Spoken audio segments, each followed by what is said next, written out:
இன்னைக்கு ஊருக்கு போறேன்னு சொல்லிட்டேன், அதனால என் குட்டி பொண்ணு செய்யற வேலையை பாருங்களேன். ஏன்டா அழுவுற இஷானிகா? ஓய் நான் ஊருக்கு போகல இஷானிகா. சரி நான் ஊருக்கு போகல தங்கமையில. சோரிப்பா பேச மாட்டீங்களா? ஊருக்கு போகல இஷானிகா, நான் போகல. என் பேச்சுக்காவா இஷா?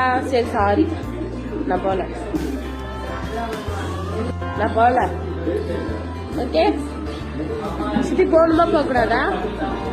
போகக்கூடாதா? அப்படின்னா கிஸ் கொடு.